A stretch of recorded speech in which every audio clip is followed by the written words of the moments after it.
Do we have McDowell's? Check. Do we have awesome scenes in our favorite barbershop? Check. Do we hear that iconic Soul Glow song?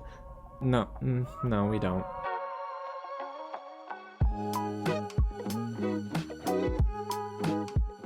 What's going on, you guys? James here with another real review, and today we're talking about a movie that has been highly anticipated by me. Guys, I'm a huge fan of the 1988 classic Coming to America, and we finally get our sequel all these years later in 2021. Before I get started, a huge thank you to Amazon Studios for giving me the chance to watch this early for review. It's directed by Craig Brewer, who also directed Eddie Murphy in Dolemite Is My Name, and this film stars Eddie Murphy himself, Arsenio Hall, Wesley Snipes, and Shari, Headley. Now, if you don't know much about the film itself, let me break down the story just a little bit for you. Prince Akeem learns he has a long-lost son in the United States and must return to Queens to meet his unexpected heir, Lavelle, and build a relationship with his son. Now, before we get started and I tell you whether or not I like this sequel and if it is capturing the charm of the first film, if it's your first time here at the channel, welcome to Real James, where I review movies early like this all the time. So if you don't want to miss out, go ahead and hit the big red button below, subscribe to the channel, tap on the bell, and also get loud in the comments below and let me know, are you excited for this film? If you've seen it, what do you think? And if you have any questions about what this sequel includes, let me know and I'll do my best to answer them. Oh, and smash that like button if you're a big fan of McDowell's. McDonald's needs to stop suing them. Alrighty guys, so let's get into this review. I, for one, was really anticipating this film, especially because of the director who's involved and the screenwriters. We have Barry Blaustein and David Sheffield returning for the sequel, and they're joined by the mastermind behind Blackish, Kenya Barris. So I'm telling y'all, this looked like it was going to be right up my alley. I was going to enjoy the heck out of it, and there are moments that I did enjoy. So let's start with the first thing at the top of the list, and that really is how this movie caters to the fans. There are enough callbacks here and moments of nostalgia that really put a smile on my face. There were some clever tie-ins and also some explanations to our characters and their backstories here that worked pretty darn well, and honestly, it was just great seeing the gang back together in 2021, especially the dynamic duo between Eddie Murphy and Arsenio Hall. I'm telling y'all, they still got it. And there were even some surprise cameos here that I did not expect, but guys, it made the movie even funnier. And reeling it back to that nostalgia factor, it's no coincidence that the funniest moments of the entire film take place in the barbershop, because I think that's where we start to capture the essence of the first film. And Craig Brewer does a really good job at playing to our love of the first film and using that as a tool to pick up the movie in some of its slower moments. And as for the sequel itself, let's forget about the first movie for right now. There are some themes and some topics of conversation that are had here in this film that are really relevant to today's day and age. Similar to Coming to America, there are conversations about culture, race, and classism, but the biggest difference here is that Coming to America plays it safe. We'll talk about that later. Now guys, we gotta get into the acting. I loved Eddie Murphy reprising his role as Prince Akeem and Shari Headley going ahead and playing a wonderful Lisa McDowell, but it's everyone surrounding these OGs that made the movie feel more whole. All of the veterans from the first film that show up here in the sequel really hand the spotlight off to their co-stars, and there are a few standouts here like Kiki Lane, who plays one of the three daughters of Prince Akeem here. Mika is an awesome character. She's strong, she's poignant, but she's always going to be honest, and I loved her portrayal. I think Kiki Lane is a gem anyway, but she also does a really good job in her scenes alongside Jermaine Fowler, who plays Lavelle, Prince Akeem's son. Jermaine Fowler has some pretty natural comedic timing and fits right in with this cast and crew. And speaking of comedic timing, Wesley Snipes, ladies and gentlemen, I loved him as General Easy here, who's the leader of Nextoria. Trust me, they explain that too. But Wesley Snipes needs to continue taking these comedic roles. He was awesome in Dolemite Is My Name, and he follows that up with Coming to America, where he's playing a very, loose character. You can tell he's having fun with the role. And then there's Leslie Jones as Mary, the woman Prince Akeem sleeps with in Queens. She had me in stitches, especially early on in the film when we go to Queens. Oh my gosh, guys, I am just telling y'all, you're not ready for some of the humor here, and it's really effective. I also really enjoyed our time with Madembe, who's played by Nomzamo Mbata. She completely grounds the film, and there are times where we get her and Lavelle on screen together, and let me tell y'all, I don't know what it is, but those were the most genuine parts of the film. As for the rest of this ensemble cast, there's not a single performance here that I can say is bad, but I'd be lying if I said I didn't want maybe one more moment between King Akeem's daughters. They were awesome and I love their dynamic together, but I do feel like the film only scratches the surface with their potential. And then there's the aesthetic here that is absolutely stunning. The outfits are on point, the music is well utilized here, and I do like the performances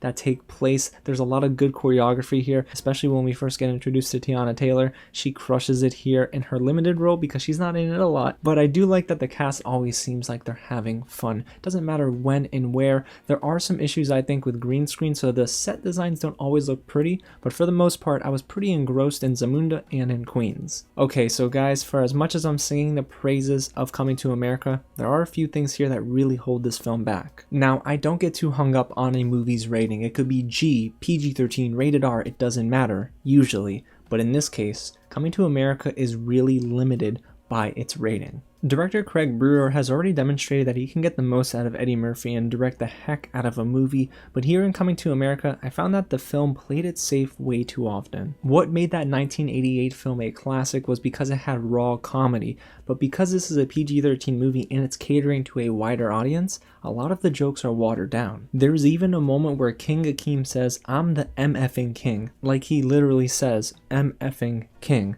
It's so frustrating and it took me out of that entire scene. And again, I get that the sequel is trying to go ahead and touch many more age groups, but in doing that, it sacrifices a lot of what made the first film so effective. And even though the first act is a little rocky and the jokes do get better from that point on, I felt that the humor overall was a little too hit and miss for me. There were long stretches during the middle of this film where none of the punchlines made me laugh. This comes when Lavelle is taking his princely test. It was just a giant montage, and I understand the intention behind this montage, but it dragged the film down and kind of killed the momentum. And like I said earlier, while I do love that this film uses a lot of nostalgia, and it was cool seeing John Amos as Cleo McDowell, a lot of those scenes and many others served as, hey, remember this from the first film type of moments, instead of feeling fresh and unique. There are some blatantly obvious callbacks to the first film, it's to be expected, and of course it did make me chuckle, but then there are some jokes that literally read exactly the same as the first film, and it didn't make me laugh too much because, guys,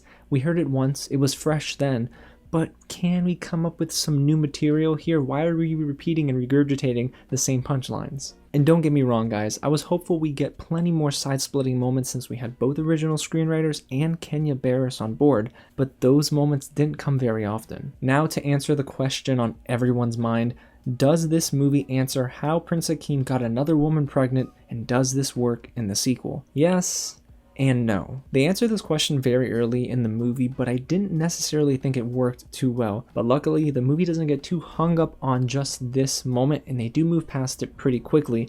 However, it was a little weird, and I'm not gonna lie, a little problematic. Although one area that I wish they didn't skirt by too quickly was the movie focusing on parenthood and the relationship between Prince Akeem and his son.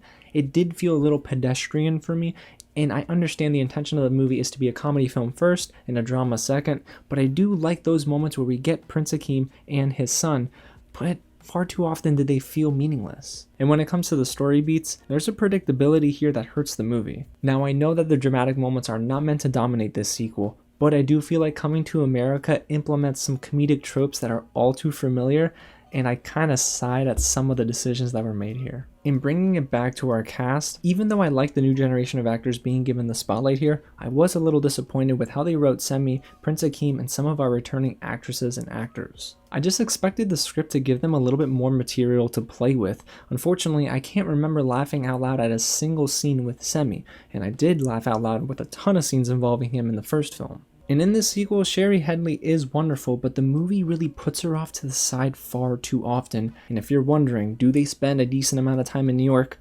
Well, they don't. The majority of the film does take place in Zamunda compared to the first film, which clearly took place for at least 90% of the film in Queens. And for as much as I thought the music and dance scenes were on point, sometimes they tended to last a little too long. For as great as director Craig Brewer really is, I do feel like especially towards the end, he didn't know when to pull away from certain moments, and when it comes to the dancing and the singing, sometimes it can be a little overdone. And guys, I love Sexual Chocolate in the first film, but in the sequel, let's just say he wasn't utilized very well. And if you're wondering why haven't I mentioned James Earl Jones, well, let's just say I'll let the movie do the explaining. He's not in this film for very long. So overall, you guys, there's no comparison between the 1988 classic and its sequel. My expectations clearly weren't that high, but I was pretty hopeful for this film because the cast is stacked. I love the director and what he's already done with Eddie Murphy.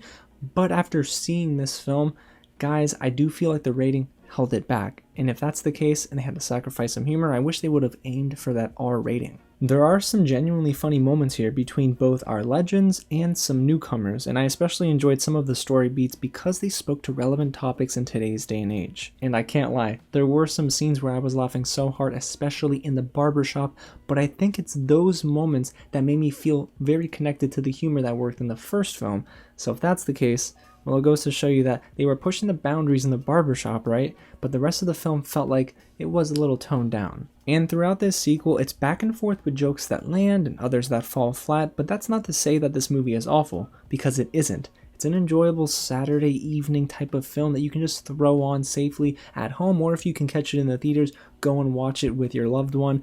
I think it would be good in that setting, but if you're coming in hoping to get lightning that strikes twice, that's not going to happen. But that's what Coming to America is. It's just a fine movie. It had a lot more room to be better, and you can tell again that they held back some punches throughout the film. If anything, this makes me more hopeful for a director's cut because I would love to see what happened when the cameras were rolling and they couldn't use it in a PG-13 setting. But again, it's neither here nor there. I'm judging the film based on what we got, and it's a movie that isn't bad, guys. I had some fun with it. But I do feel like it doesn't have rewatchability like the first film, and I'm not rushing to go back and watch it a second time, and I do think that speaks volume about this end product. So there you have it, you guys. That's my real review of Coming to America. I'm not too disappointed with the sequel, but again, I do think it could have been much better, but I need to know what you think in the comments down below. Do you agree with me? Did you love it more than I did? And what do you think was the funniest moment in the entire film? I'm telling you guys, every barbershop scene had me on the floor. And guys, if you haven't already, go ahead and hit the big red button below and subscribe to the channel. Tap on that bell so you'll be the first one in the comments whenever I drop anything new. And smash that like button because it does a lot to help the channel. Well, you know what?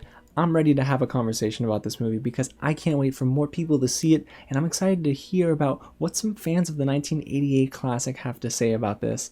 And oh yeah, I gotta go work on my WandaVision reaction. Guys, thanks so much for watching, and I'll catch you at the next screening.